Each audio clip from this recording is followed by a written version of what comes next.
హరే కృష్ణ కృష్ణ కృష్ణ హరే హరే హరే రామ రామ రామ హరే హరే. ప్రసిద్ధ దివ్యక్షేత్రమైన మన శ్రీ రంగనాయకుల స్వామివారి టెంపుల్ శ్రీ రంగాపురం తెలంగాణలో ఉన్నామండి. ఈరోజు చాలా మంచి దేవస్థానం ఇది.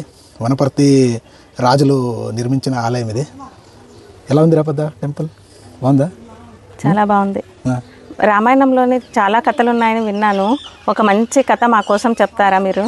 అచ్చా, ఈ దివ్యక్షేత్రంలో రామాయణంలోది ఒక మంచి కథ మనమందరం గుర్తు తెచ్చుకుందాం. రామాయణంలో యుద్ధకాండ ఆఖరిలో రామరావణ యుద్ధం అయిపోయిన తర్వాత రాముడు ఆంజనేయ స్వామిని పిలిచి హనుమంతుణ్ణి, నీకు పూర్వమే నువ్వు సీతమ్మ ఎక్కడుందని తెలుసు కదా, నువ్వు అక్కడికి వెళ్ళి రామరావణ యుద్ధం అయిపోయింది, మేము గెలిచామని చెప్పి శుభవార్త సీతమ్మకి చెప్పు అని చెప్తాడు.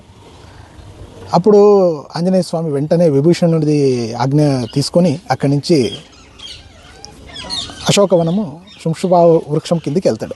అక్కడ సీతమ్మ దీనస్థితిలో ఉంటుంది. పాపము శోకగ్రస్తులయ్యి ఆలోచన చేస్తూ ఉంటుంది, ఏమవుతుంది యుద్ధము, ఏమవుతుంది నా గురించి అని ఆలోచన చేస్తూ ఉంటుంది. అక్కడ వెంటనే ఆంజనేయ స్వామి ప్రత్యక్షమయ్యి ఈ శుభవార్తం సీతమ్మకి చెప్తాడు. అమ్మ, యుద్ధం అయిపోయింది, రావణ యుద్ధంలో రావణుడు హతమయ్యాడు, రాముడు గెలిచాడు, మనమందరం ఇంకా సంతోషంగా అయోధ్యకు వెళ్తాము, పట్టాభిషేకం చేసుకుంటామని శుభవార్తని చెప్తాడు.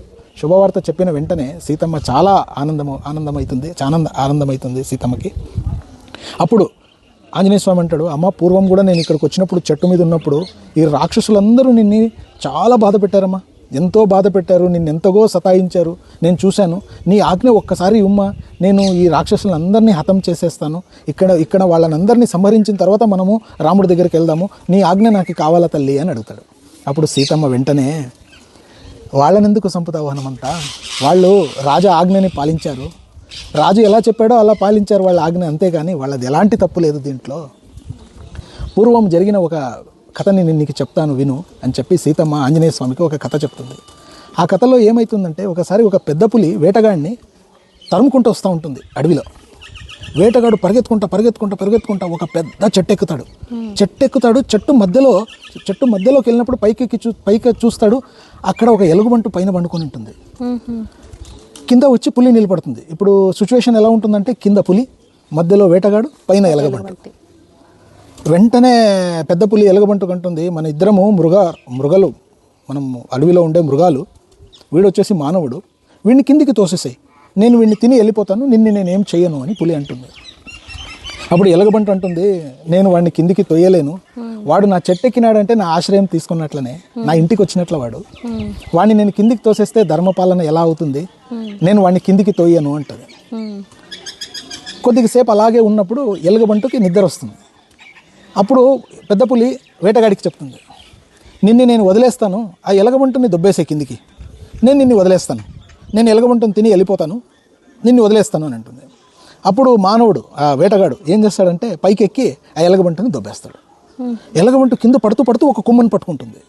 ఒక కొమ్మను పట్టుకొని మళ్ళా కొమ్మను పట్టుకొని కొంచెం పైకి ఎక్కుతుంది. అప్పుడు పులి అంటుంది, చూడు, నేను నిన్ను వాడిని దొబ్బే కిందికి అని చెప్పాను, నువ్వు దొబ్బలేదు, ఇప్పుడు వాడేం చేశాడు, నువ్వు పండుకున్నప్పుడు నిన్ను దొబ్బేశాడు, వాడు అలాంటోడు, వాడిని నువ్వు రక్షించామని చూస్తున్నావు. అప్పుడు ఎలగబంటు ఉంటుంది, వాడి ధర్మం వాడు పాలించాడు, నా ధర్మం నేను పాటిస్తున్నాను. ధర్మం అనేది చాలా ముఖ్యమైనది. ధర్మో రక్షతి రక్షత. ఒకరు అలా ఒక రకంగా చేస్తున్నారని చెప్పి మనము అలాగే చేయాలని లేదు. ధర్మనిష్టంతో ఉండి ధర్మపాలన చేయడమే మన అందరిది ఒక ఉద్దేశం ఉండాలి జీవితంలో. దానికే రాముడిని ఏమంటారు, రామో విగ్రహవాన్ ధర్మ అని అంటారు.